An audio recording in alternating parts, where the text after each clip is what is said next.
Quero convidar você a abrir sua Bíblia em Efésios, capítulo 2. Estamos estudando Efésios já há alguns domingos e a jornada que nós estamos propondo a fazer nos leva a meditar se estamos vivendo uma vida de maneira digna. Se estamos vivendo de maneira digna. E essa pergunta, ela é importante de ser respondida devido àquilo que Deus iniciou antes da fundação do mundo.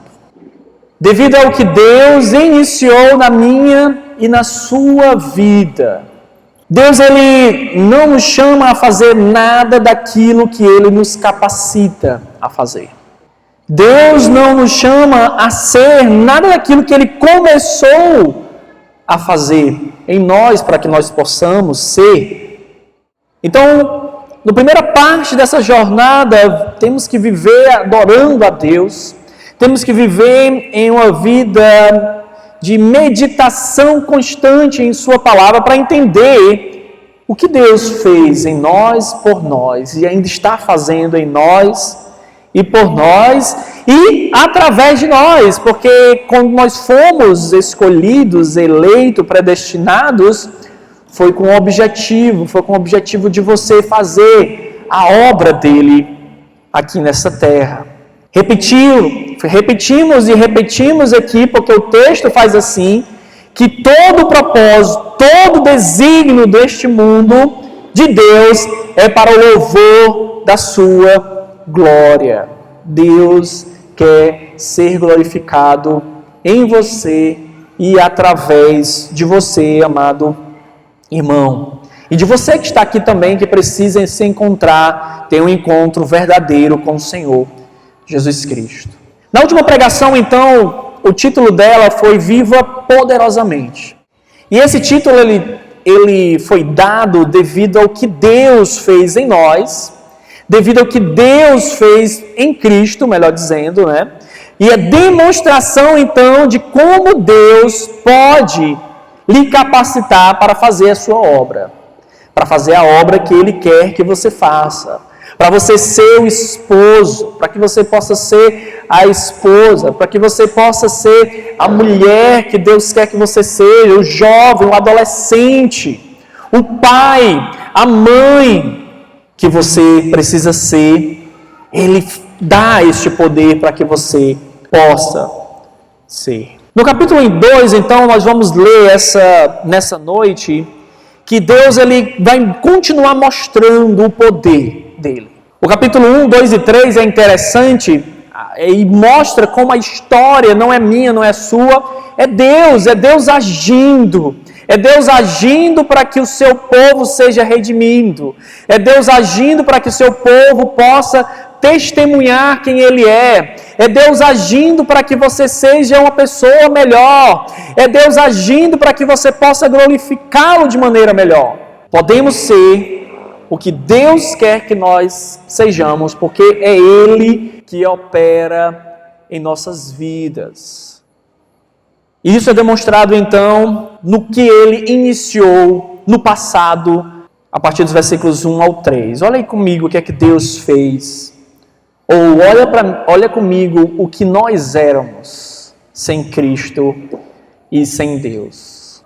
Versículos do 1 ao 3 diz assim: Vocês estavam mortos em suas transgressões e pecados, nos quais costumavam viver, quando seguiam a presente ordem deste mundo. E o príncipe do poder do ar, o espírito que agora está atuando nos que vivem na desobediência.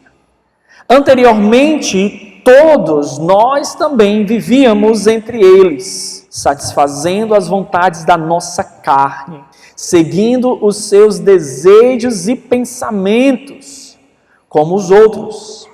Éramos, por natureza, merecedores da ira. Vamos orar mais uma vez? Santo Deus, Pai, te peço de maneira especial que o teu texto, que a tua palavra, ela edifique nossas vidas,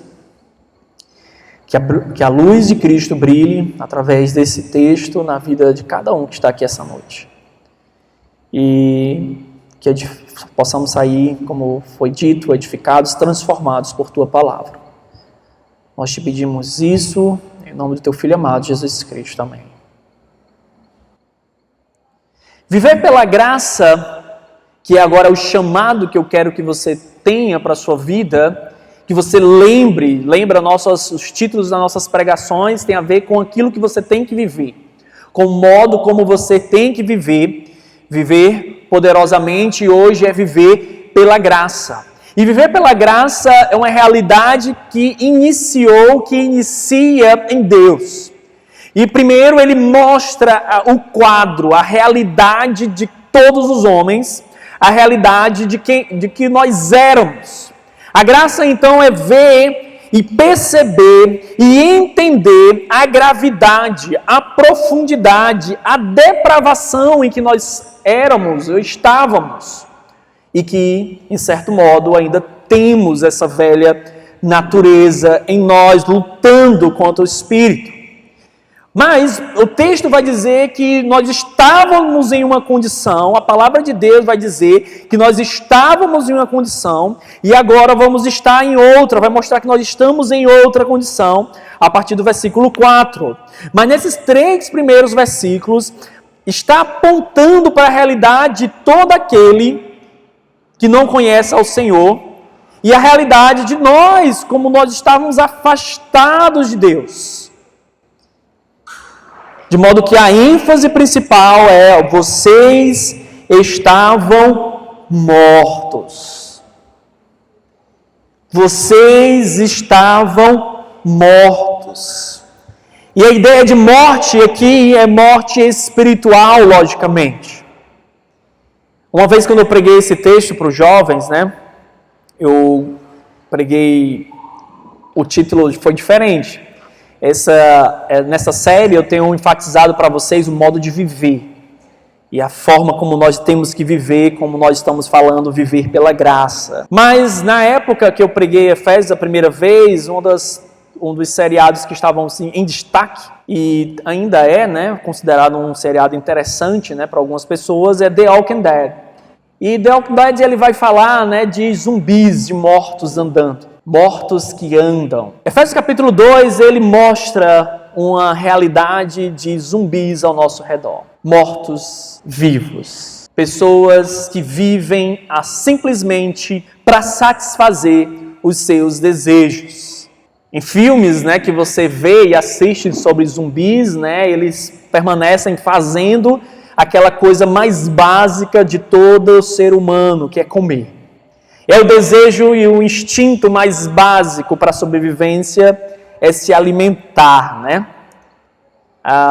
mas quando você pensa de maneira biológica, lógica, é muito sem futuro, um filme de zumbis, Estou dizendo que você não pode assistir não, eu assisto também, mas eu estou pensando assim de maneira fisiológica, biológica, não faz sentido, Como é que pode eles continuarem, morrer e viver e continuar, Mas voltando aqui para o assunto da nossa pregação, voltando então para o aspecto mais importante aqui, essa é a realidade, irmãos. As pessoas aparentemente estão bem, mas elas estão mortas em seus delitos e pecados, as suas transgressões, os seus pecados, os seus desejos as aprisionam, as afastam de Deus. Certa vez eu já ouvi pessoas lutando com certos pecados e não conseguindo se soltar, se livrar desses pecados, talvez muitas vezes porque eles não entenderam ainda a realidade do Evangelho. Talvez é porque ele nunca passou realmente por uma conversão verdadeira. E a sua luta não é uma luta natural, porque se eu estou morto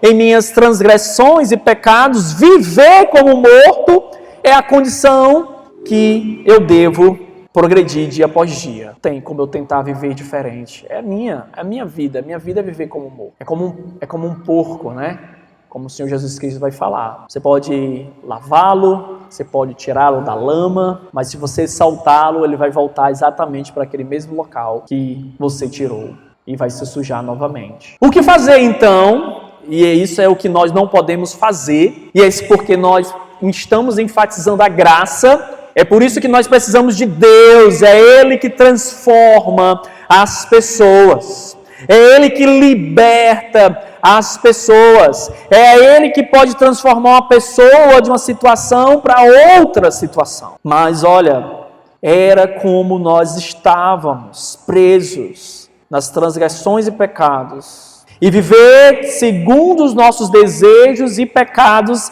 é viver de acordo com Satanás, com o príncipe da potestade do ar, ou como a NVI diz, o príncipe do poder do ar, aquele que governa esse sistema do mundo. A Bíblia ela vai apontar para a gente 3 inimigos. O primeiro inimigo, que aqui está sendo enfatizado, e eu repeti aqui para vocês, é Satanás. Ele é o agente principal para fazer com que nós, os filhos de Deus, que nós, a sua igreja, ela se descaminhe, ela busque não glorificar a Deus. Satanás não está preocupado, olha, presta atenção, Satanás não está preocupado com descrentes. Por quê? Porque eles já estão do lado dele. Eles já estão seguindo o caminho dele. Lógico que, infelizmente, nós conhecemos, nós sabemos que existe opressão, existe possessão demoníaca, e isso só acontece no caso de possessão para com descrentes.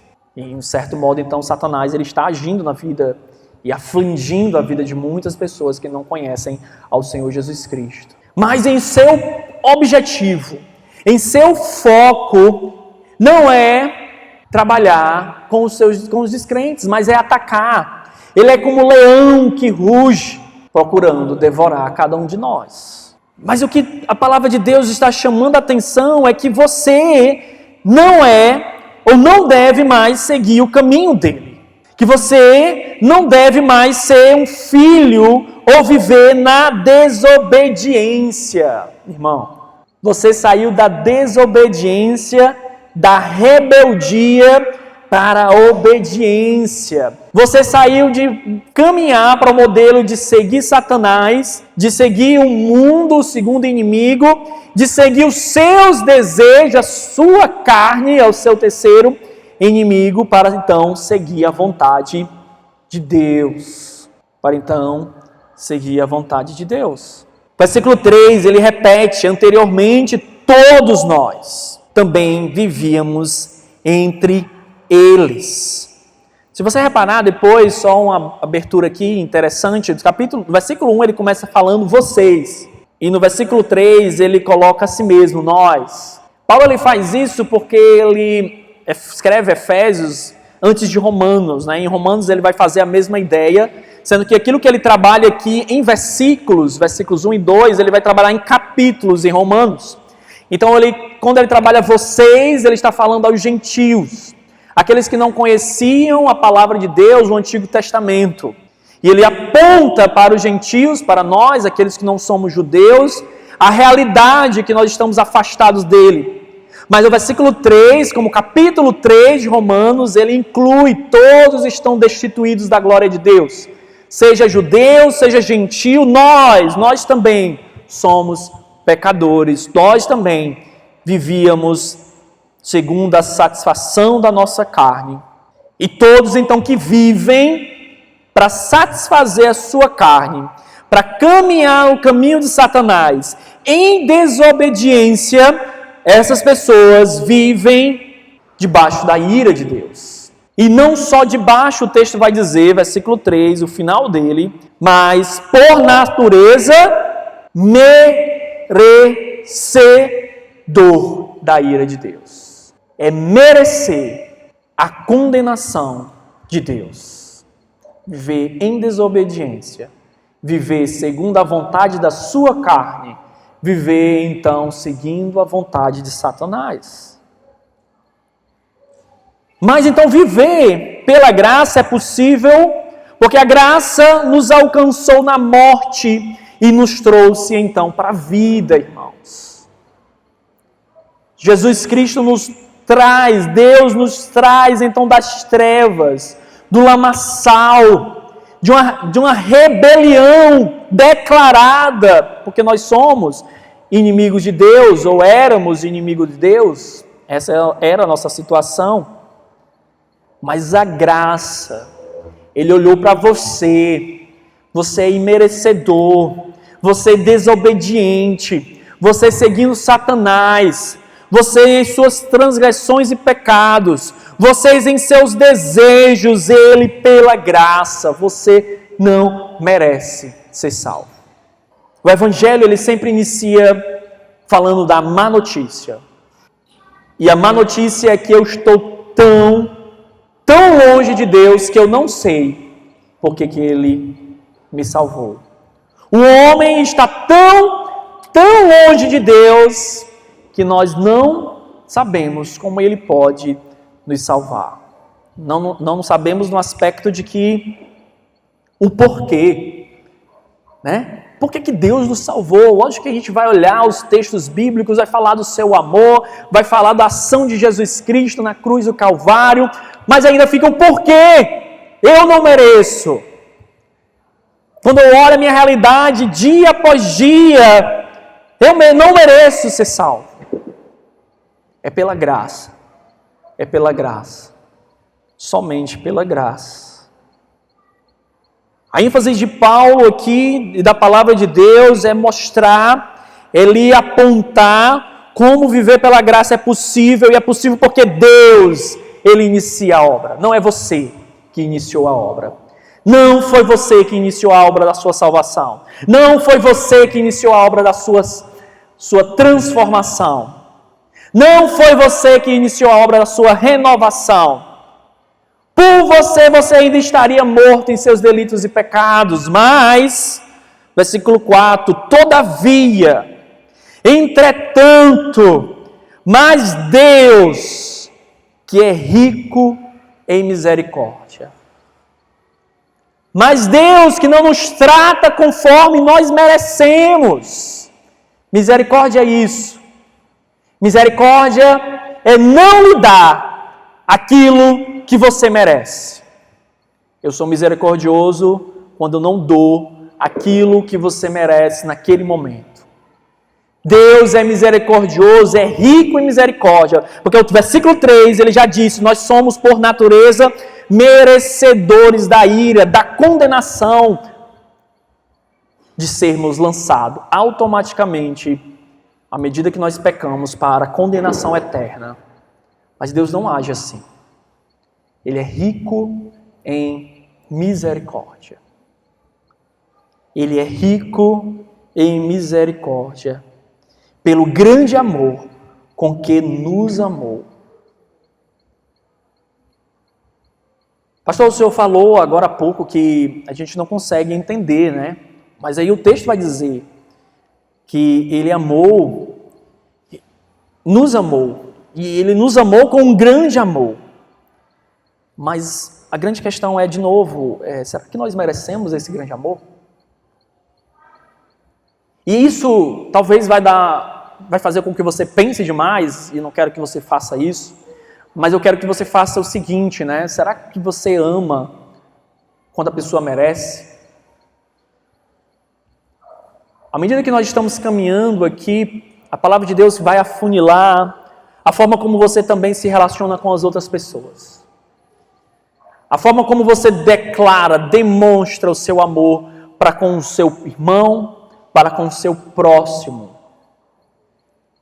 A forma como você é ou não misericordioso, é ou não gracioso, é ou não amoroso. E Deus, Ele demonstra então o seu grande amor para conosco, para que nos demonstrar também como nós precisamos viver de maneira amorosa, irmãos. Não vamos amar as pessoas porque elas merecem. Ninguém merece ser amado a não ser Deus. Ninguém tem direito de ser amado. Às vezes eu tenho esse direito de ser amado. Onde é que tem dizendo isso? Você é pecador, você é depravado, você é merecedor da ira de Deus. É isso que você é merecedor. E de maneira ressonante eu repito, né? Nós amamos porque Ele nos amou primeiro. E como é que Ele nos amou? Ele nos amou por merecimento? Ele nos amou porque nós somos obedientes? Ele nos amou porque nós somos bem bonzinhos? Não. É impressionante, irmãos, como nós estamos muitas vezes longe da realidade do que Deus quer que nós sejamos. Mas a ação, o agente, a pessoa principal neste mundo, nesse universo, não sou eu, não é você, é Deus. Então, todavia, Deus nos amou. E Ele iniciou uma obra perfeita. Versículo 5, então, ele diz: deu-nos vida em Cristo, ou com Cristo, melhor dizendo. O amor de Deus, ele não fica parado. O amor de Deus, ele não fica num sentimento. O amor de Deus, ele age. O amor é ação. Deus, ele demonstra o seu amor. E não tem como amar sem agir. Deus nos amou e seu amor é demonstrado. Como é que é demonstrado? Em dar vida. Em não deixar você nessa situação. Em não deixar você nessa condição.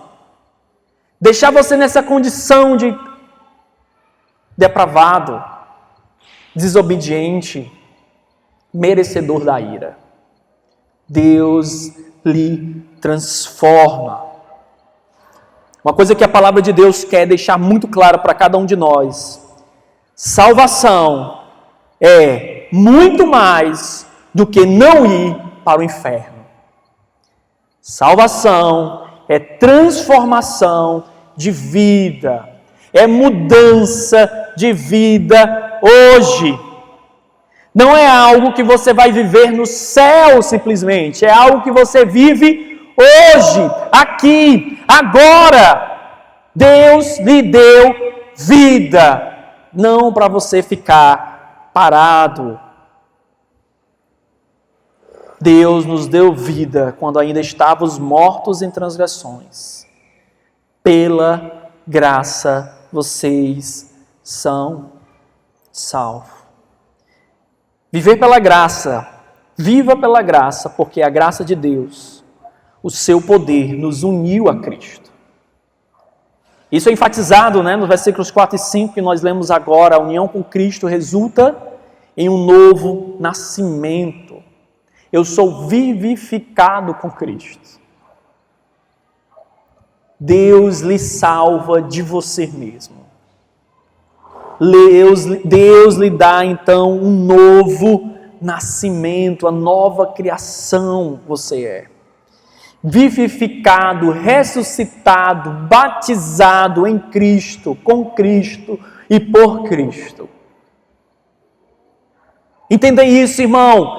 Salvação não é algo que você simplesmente vai viver no céu, mas é algo que você vive hoje aqui na terra.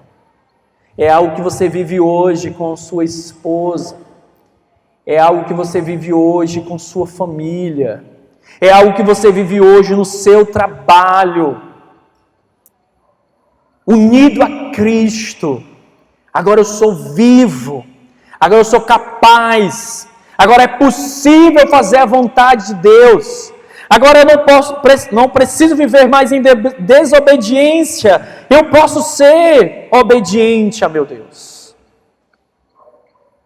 Agora, se você tem algum pecado, algum vício, algo que lhe aprisiona, que não deveria mais lhe aprisionar, se coloque diante de Deus: Senhor, não quero viver em desobediência, porque se eu sou teu filho, eu saí da desobediência para a obediência. Eu saí da morte para a vida. Eu saí da transgressão, dos pecados, dos meus desejos para fazer a tua vontade. Porque agora eu pertenço a ti.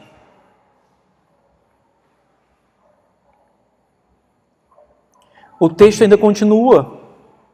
Como é que foi esse poder manifestado na graça em nossas vidas? Ele nos deu vida, e a forma como Deus nos deu vida foi: Deus nos ressuscitou com Cristo. Continua o versículo. Versículo 6. A união com Cristo resulta em uma nova vida, ressuscitado com Cristo.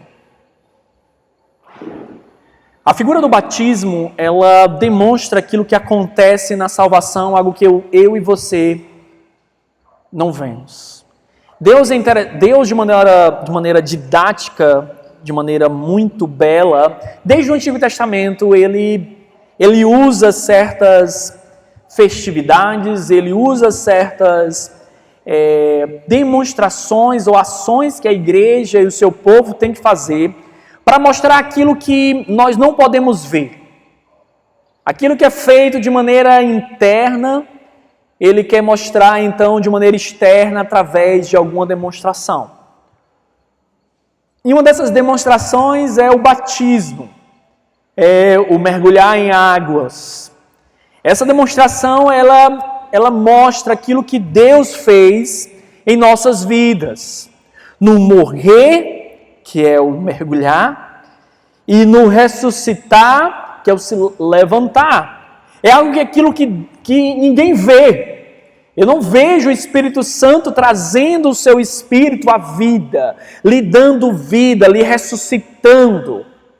É por isso que Deus ele chama os seus filhos o batismo como demonstração para todos aqueles que lhe conhecem, que agora você já não é mais pertencedor a si mesmo, mas pertencedor a Deus, que agora você não está mais morto, mas agora você está vivo e vive para Ele, ressuscitado em Cristo Jesus, com Cristo Jesus. O poder de Deus, ele lhe uniu a Cristo de um modo fantástico, irmão. O poder de Deus, ele lhe uniu a Cristo para que você seja capaz de demonstrar e testemunhar que você é diferente. E ser diferente não é uma capacidade que eu tenho em mim mesmo, a natureza que tenho em mim mesmo, mas é algo que Ele me ajuda, que Ele me mostra, que Ele me capacita, que Ele então faz através de mim. Versículo 6 ainda diz mais algo a respeito de estar unido a Jesus Cristo. E com Ele nos fez assentar nos lugares celestiais em Cristo Jesus. De modo que a união com Cristo resulta em um novo destino. Hoje à tarde estávamos falando exatamente sobre isso, que a nossa vocação, o nosso chamado, o nosso novo nascimento, ele aponta para a nossa nova missão. Aquilo que eu sou, talvez um professor, um advogado, um policial, um eletricista, uma dona de casa, ou outra coisa que eu faça, isso é parte da minha missão. Isso não é a função principal. Eu uso aquilo, eu uso essa parte, seja eu administrador, um advogado, para agir em prol da minha vocação real. Irmão, eu tenho pensado estava pensando essa semana muito a respeito disso. O quanto nós estamos investindo no reino de Deus. Deixa eu fazer diferente essa afirmativa. Ou essa pergunta também. O quanto você está investindo no céu? Porque é fantástico, irmão. Às vezes a gente se debruça a estudar, a pensar como conseguir mais recursos. E, de certo modo, isso não é errado. Ter uma vida melhor, ter um carro melhor, ter uma casa melhor. Mas a grande pergunta é, Deus, quando voltar, Ele vai levar o quê de você? Será que Ele vai levar o seu carro? Será que Ele vai levar a sua casa? Ô bichinho, se esforçou tanto, né, para conseguir a casa, né? Vou levar a casa do bichinho, né? Oxe, esse carrão aí, ó. Eita, carrão bonito, eu vou levar também. se esforçou, né? Todas essas coisas são lícitas. A grande questão é, irmão, você está investindo como no céu? E eu paro a pensar nisso porque ele nos dá uma nova posição agora, um novo destino. E quando aquilo me pertence, e eu entendo que eu faço parte então deste reino, e eu entendo então que eu sou participante então do plano de Deus, eu me esforço então para focar naquilo. Um exemplo disso, né, já que estamos falando de coisas materiais também, é alugar uma casa ou comprar uma casa. Então, se você vive de aluguel em uma casa, dificilmente você vai querer investir 20 mil reais nessa casa, vai? Difícil, né? A não ser se a pessoa for dizer assim, não, eu vou descontar todo o aluguel aí que você investir. Aí talvez você ainda pense, né? Mas se eu tenho 20 mil reais, eu provavelmente vou atrás de comprar uma casa para mim, né? Mas se a casa é sua, você teria pena se você tivesse 20 mil reais para investir nela? Não, meu amigo, é minha casa. A gente fala até assim, né? O minha fica diferente, né? Minha casa. A grande questão é que nós olhamos para o reino de Deus, é dele, mas nós estamos agora participando deste reino e nós não cooperamos com ele. É a mesma coisa às vezes também na igreja, né? As pessoas, às vezes eu não entendo porque as pessoas elas não são cooperadoras. É como se aquilo que nós recebemos, né, de Deus, a gente dissesse, ó, Senhor, foi o Senhor que deu, é o Senhor que mantém agora também. Se cair na nossa cabeça é culpa tua. E não, eu lhe dei, agora mantenha pelo menos, né? Mas o foco aqui, de novo, de viver pela graça, é de lembrar então que Deus lhe deu uma nova posição. Uma posição privilegiada.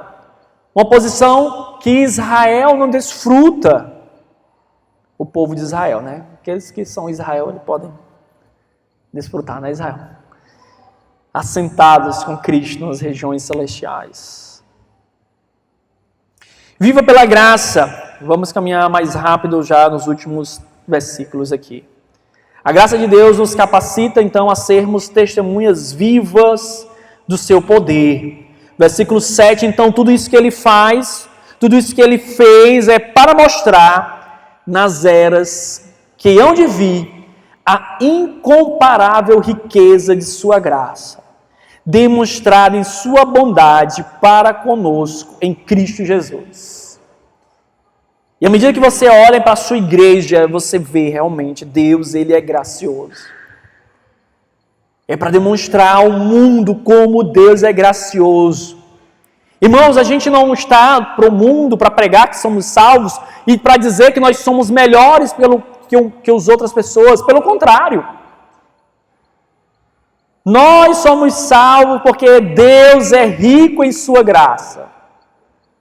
Porque talvez, olhando no olhar do mundo, tem pessoas lá fora que eram merecedoras mais do que alguns que estão sentados aqui essa noite.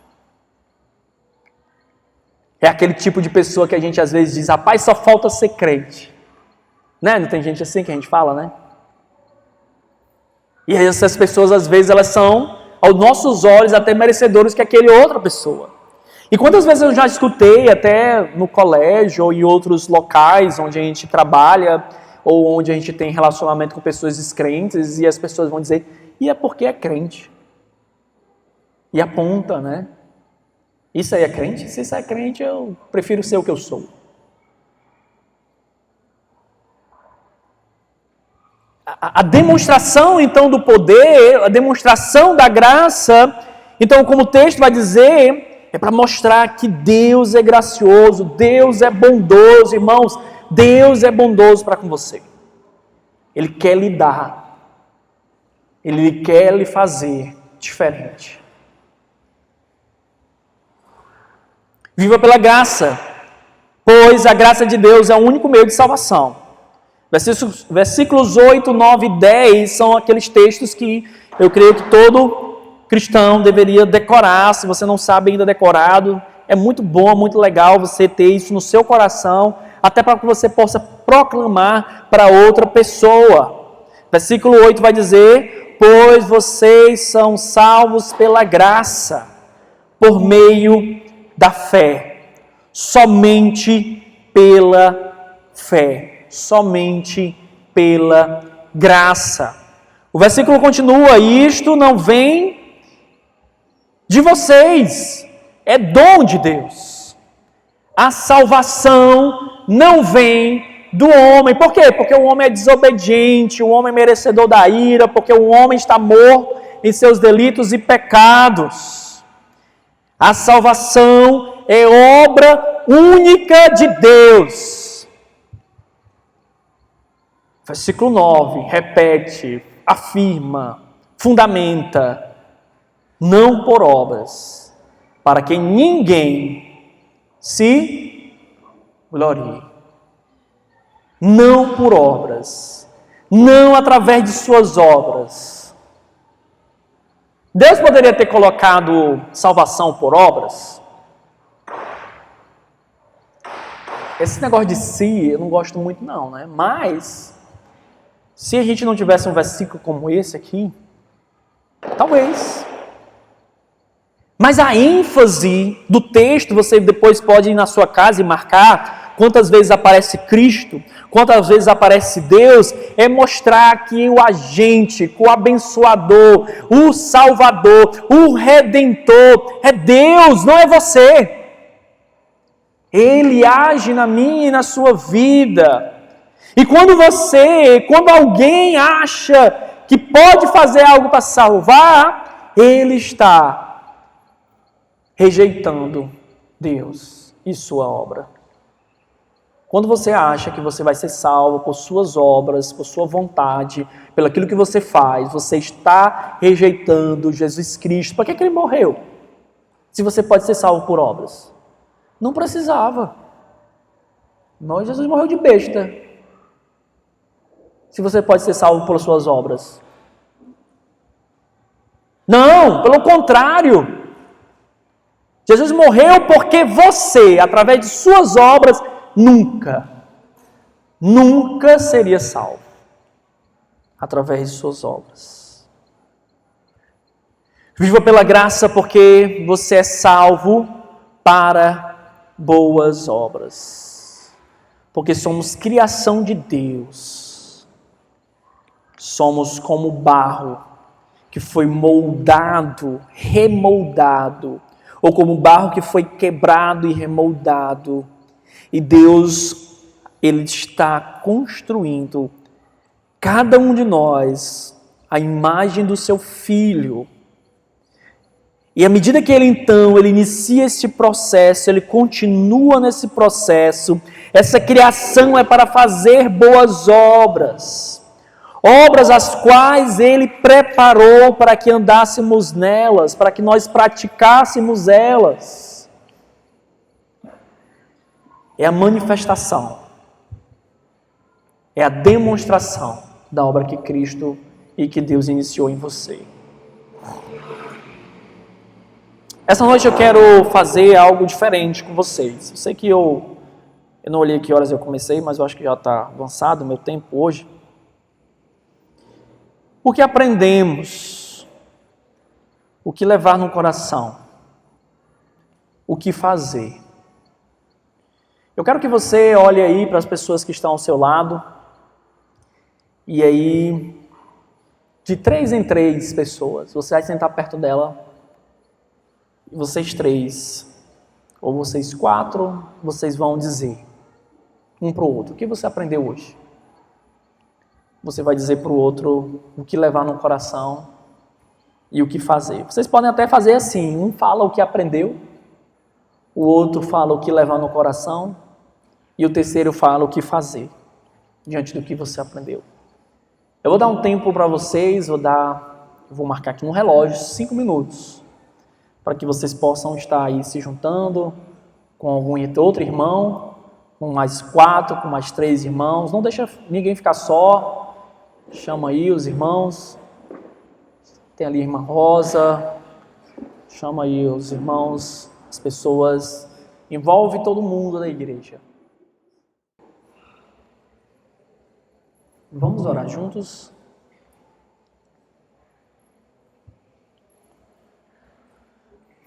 Vamos orar. Santo Deus, ó Pai, te agradecemos porque o Teu poder foi manifestado em nossas vidas através daquilo que o Senhor iniciou, nos retirando de uma situação terrível, nos dando vida agora, nos ressuscitando, nos dando uma posição, ó Pai, privilegiada no Teu reino. Fazendo, Senhor, com que nós entendêssemos, ou que nós vivamos uma vida inteiramente, Senhor, debaixo da Tua graça, para demonstrar nas eras vindouras, no hoje, no amanhã, como o Senhor é rico em misericórdia, como o Senhor é gracioso e Tua graça é rica, Senhor. Pai, nos ajuda, Senhor, a viver então essa nova criação. Ó Senhor, nos ajuda como o Senhor quer nos ajudar. Na realidade, Senhor, talvez a melhor forma de falarmos essa noite é perdão, porque o Senhor nos faz tudo por nós. E muitas vezes nós permanecemos em desobediência, em rebeldia, e não desfrutamos já de tudo que o Senhor preparou. Ó Senhor, que vivamos vidas que manifestem, dignas do Teu amor. Dignas, Senhor, daquilo que o Senhor iniciou em nós. Em nome do Teu Filho, amado Jesus Cristo, nós te oramos. Amém.